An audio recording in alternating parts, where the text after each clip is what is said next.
So, we've got some news coming out of HBO Max, and I thought I'd just cram it into one video because doing all of these would be short. Like, all of these would be kind of short because I don't really have a lot of thoughts to give on all of these videos at all of these like subjects at once. It's gonna be like a potluck of news. So officially, I guess today they've announced that HBO Max is officially going to be just called Max. Although it's going to take a while for all of us to just not call it HBO Max anymore. But yeah, as you guys know, HBO Max is fusing with Discovery Plus and just being called Max. And they've just announced all the new shows coming out of it. They've announced new trailers, new stuff of what's coming. And yeah, there was some stuff that we knew was coming, and something I thought was canceled, but looks like it's not. And we also got some really good news. We also got some interesting news regarding a few other things. Actually, a show announcement that got me like, okay, I can see where this could go. Anyway, let's get started. Starting off with the trailer for, well, I guess like the production trailer for Penguin, which really just looks like all the scenes they've shot so far since the show started.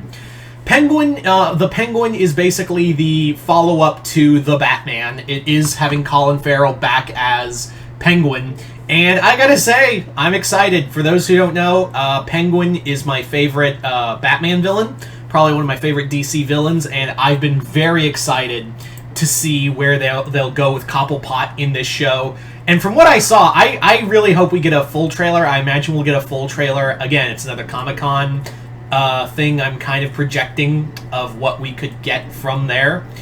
The big thing is that this trailer looks exactly how I thought it would go. This show feels like it's going to be Godfather, or, it's going to be like Soprano. Actually, that's a better one. It's a comic book version of The Sopranos. And Warner Brothers knows all about that show.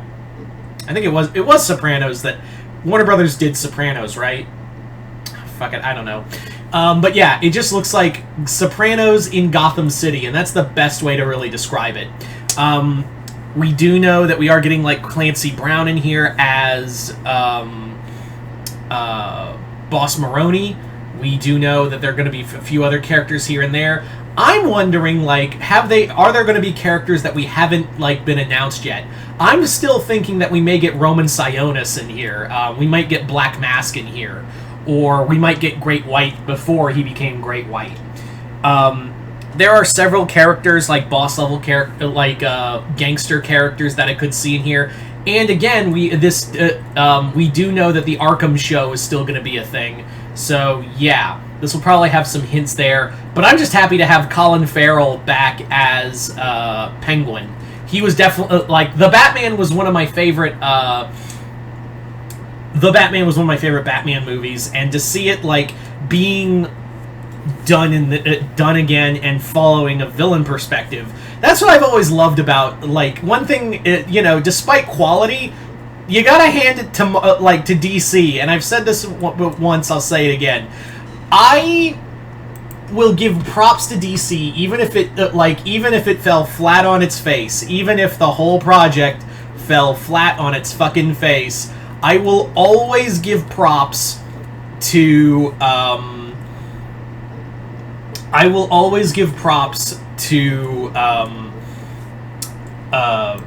DC and Warner Brothers for making villain movies. They were willing to go outside the box. Some of them worked, some of them didn't work.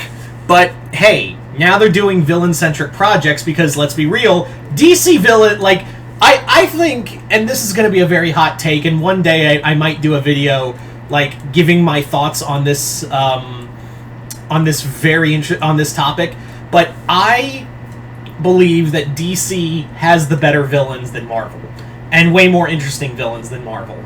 Even though, yes, I do love a lot of Marvel villains, I just think, why do you think we get so many, stories where where in DC Comics where villains are really, the DC villains are really showcased a lot most of the time? Because they're iconic. That's why. There's no other way to say it. They're just iconic. So that was real. So yeah, and the fact that we're getting a project with that and an Arkham show and God knows what else, awesome. Speaking of DC, let's stay in that real quick. We got a voice cast announcement for Creature Commandos, the start of James Gunn's era of the DC universe, the official start. And to the shock of no one, Dave, I actually was thinking, they're probably going to get Dave Harbour. I was actually talking, I think it was either my girlfriend or Chris. I can't remember who, but I was talking about someone about Creature Commandos, and I said, I guarantee you Dave Harbour is going to be Frankenstein. And lo and fucking behold, Dave Harbour is cast as the voice of Frankenstein. And we know that he will play Frankenstein in live action because James Gunn said when we cast characters in animated shows now, and they're connected to our universe, it's going to be actors and actresses that we want to see in live action. So that's hilarious that I was like, yeah, Dave Harbour is probably going to be Frankenstein. And I fucking called it. To the shock of no one, Dave Harbour is playing a grumpy, big, muscular monster man who's just in a who's just grumpy all the time. I feel like that's his new typecast, is the grumpy father figure who is just a dick. And yeah. Anyway. So yeah. We also got Alan Tudyk, who will be voicing Dr. Phosphorus. We have I've forgotten the name who plays the bride. But we do know that Alan Tudyk is playing, I believe, G.I. Alan Tudyk is playing Dr. Phosphorus, but they are having James Gunn's brother is reprising his role as a Weasel from the Suicide Squad, and he's also going to play G.I. Robot.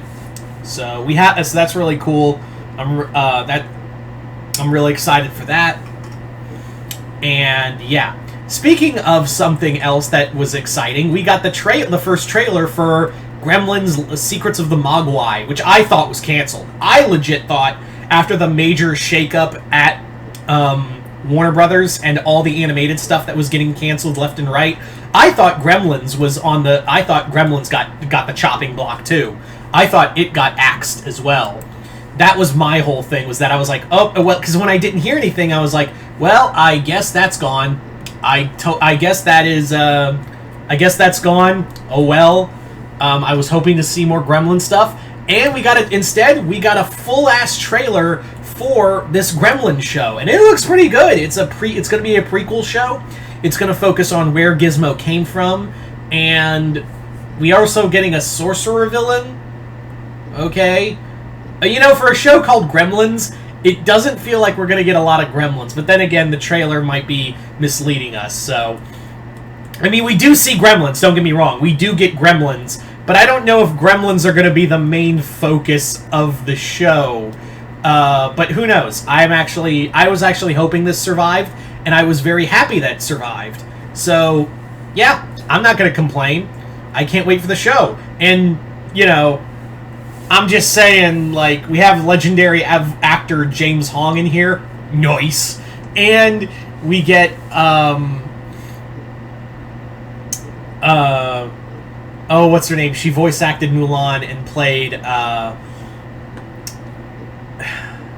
forget her name. But she voice acted Mulan. She's been in Agents of S.H.I.E.L.D. I cannot believe I'm blanking on her name because I have such a film crush on her. She's really hot. Guys, I'm not even lying. She's really ridiculously hot. I don't have a lot of movie crushes because I don't that's just a reality I don't live in. But I have there are a few. All right, and that's one of them. I cannot believe it's been a long day. I'm dealing with a lot of high pollen in my area, and it's just driving my allergies wild. So my brain's all over the place. But yeah, very excited for Secrets of the Mogwai. And then, as one more added bonus, we got this news that came out of nowhere. And that news, ladies and gentlemen, is that we're getting a Conjuring TV show. Did anyone ask for that? Really, I mean, The Conjuring I know is the new big shared horror universe. But did anyone ask for a Conjuring universe? Like, I generally, like, I'm not going to take that away. If they bring back Vera Farmiga and Patrick Wilson, I'll be fine with it if it focuses on them and does, like, period, like a 70s era X-Files kind of show. I'll be cool with that. But, like, if you don't have them and just focus on the daughter, no. I came to watch The Conjuring for Vera Farmiga and Patrick Wilson. I didn't come to watch the daughter. Even though clearly Annabelle Comes Home was meant to be like a bunch of spin-offs. But, yeah. So there you go, guys. That's just a hodgepodge of news. And you guys tell me in the comments below, what did you guys think of all this? Are you excited for any of this? Just comment below, let me know. Other than that, hope you all enjoyed this. I'm Mr. Multiverse. I'll see you next time in the Multiverse.